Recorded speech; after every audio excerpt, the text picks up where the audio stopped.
မိတ်ဆွေတို့အားလုံးမင်္ဂလာပါ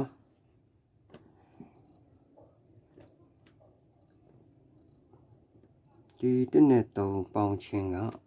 4ပါဝါ9 4နှစ်ခတ်နဲ့4 9နှစ်ကဒီနှလုံးဇောင်းနှလုံးပေါင်းချင်းအလယ်ဇောင်းနှလုံးပေါင်းချင်းက9ဆိုတော့ပါဝါအနေနဲ့9ထွက်တယ်ဒီနှလုံးပေါင်းချင်းခွန်ပါဝါ2နှစ်ခတ်3ညဒီမှာက6ပေါင်းချင်း2ထွက်တယ်2ဆိုတော့ပြီးတော့6 3ပေါင်းချင်း9ဒီမှာ3ည9ပေါင်းချင်းလည်း9တည်းထွက်သွားတယ်ပေါ့ဒီမှာ9ပေါင်းချင်း8 3 1ဒီမှာ5 6ဇောင်းပေါင်းချင်း1ဖြစ်သွားတယ်ဒီတော့နက်ခတ်ထွက်လာတာပေါ့ရှင်းနက်ခတ်1ပေါ့ခုဒီမှာမနက်ဖြန်အတွက်ဆိုရင်6 9ပေါင်းချင်း5 3ည3 5 3ည3ဆိုဒီမှာ6ရှိနေတဲ့အတွက်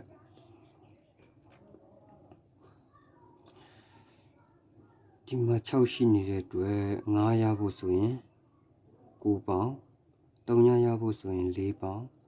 3ရဖို့ဆိုရင်9ပေါင်းဒီတော့9 4 9နောက်ပိတ်ပေါ့နော်ဒီကောင်ကအပိတ်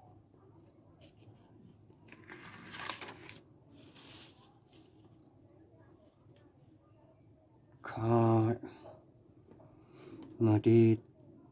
3လုံးပေါင်းခြင်းကခွန်6အားလုံးပေါင်း3ဒီ3လုံးပေါင်းခြင်းကဒီ3လုံးပေါင်းခြင်းနဲ့တော့ညီမယ်ပေါ့နော်5 6 1နှစ်နဲ့ပေါင်းရင်3 3ညီသွားတယ်ပေါ့နော်ပြီးတော့ဒီမှာ6 3 9 9နဲ့ပေါင်းရင်8ဒီမှာလည်း5 6 1 9နဲ့ပေါင်းတော့8ဖြစ်သွားတယ်8ညီရပေါ့နော်ပြီးတော့9 9ပေါင်းခြင်း8 6နဲ့ပေါင်းတော့4ဖြစ်သွားတယ်ဒီမှာကျတော့ခွန်3ည5ပေါင်းခြင်း2ဒါကတော့နက်ခတ်အနေနဲ့4နက်ခတ်2အနေနဲ့5ဆင်းလာတယ်ပေါ့နော်ကဲအဲဆိုမနက်ဖြန်အတွက်က6 9ပေါင်းခြင်း5 6နဲ့ပေါင်းရင်1ဆိုတော့ဒီ3လုံးပေါင်းခြင်းကလည်း1 3မဟုတ်6 3မဟုတ်8နဲ့ညီရမယ်ပေါ့နော်ဒီနှလုံးပေါင်းခြင်းက3ညဖြစ်နေတဲ့အတွက်မနက်ဖြန်ထိတ်က1 6 8ထိတ်ဆိုတော့အမှ1 6 8ထိတ်နဲ့9 4 9အပိတ်ရမယ်အဲ့ဒါဆိုလို့ရှိရင်ဒီအကွက်9ကွက်ထွက်လာတယ်ပေါ့နော်1 9 1 4 1ခွန်6 9 6 4 6ခွန်8 9 8 4 8ခွန်ဒီကောင်တွေထွက်လာတယ်ပြီးတော့နောက်တစ်ခုကနေကုန်ကြီးပေါ့ဗျာနေကုန်ကြီးရတော့အမိအညမ်းအနေနဲ့ပဲယူကြတာပေါ့ဒါပေမဲ့9 5ပေါင်းချင်းက4ပါဝါ9 4 9နောက်တစ်ရက်မနက်ပိုင်းမှာ4ထွက်တယ်ပြီးတော့5 3ပေါင်းချင်း8 3ဒီ8 3ကညနေပိုင်းမှာ3ထွက်တယ်ပြီးတော့2 4ပေါင်းချင်း6 1အဲဒီကောင်ကမနက်ည6ထွက်သွားတယ်ပြီးတော့2 3ပေါင်းချင်း5 3ညပေါ့နော်အဲ့ဒါကမနက်ပိုင်းမှာ5ထွက်သွားတယ်ပြီးတော့ဒီ5 9ပေါင်းချင်း4 9ပေါ့4 9ကညနေပိုင်းမှာ9ထွက်သွားတယ်ပြီးတော့6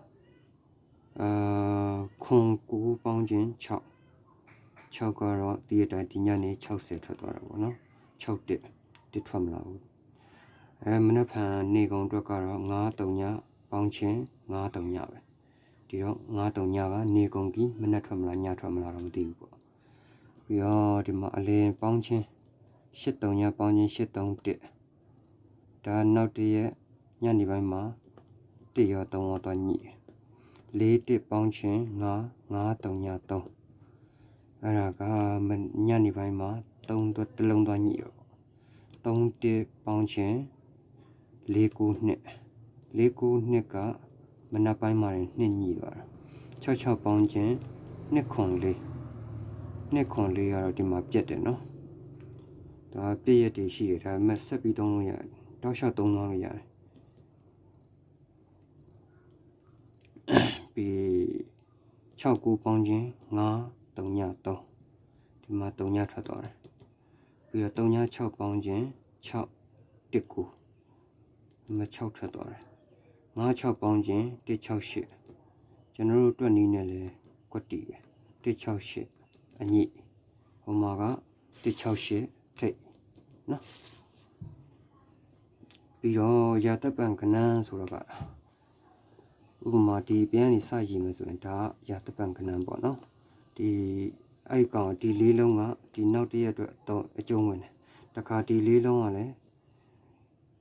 ဒီတစ်ရက်အတွက်အကျုံးဝင်တယ်ပေါ့နော်ဒီလေးလုံး1 3 4 1အညိပေါ့နော်ဒီမှာ3ညိတယ်ဒီအပေါ်ကွင်မှာဆိုလဲ4 1 80 4 1 8 3ညက1ညိသွားတယ်ပြီးတော့ဒီအပြင်မှာဆိုရင်6 1 3 6ညိတယ်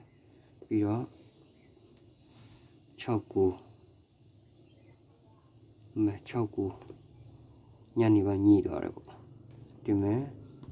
3ည6 9 60နောက်တစ်ခါဒီမှာ3ည6 5 6 3ည5 6ဒါမနက်ဖြန်လေမနက်တမုံညနေရတော့အမြဲတမ်းညိနေမှာဒါဒီပြက်ပင်နေရှိတယ်ဆိုပေမဲ့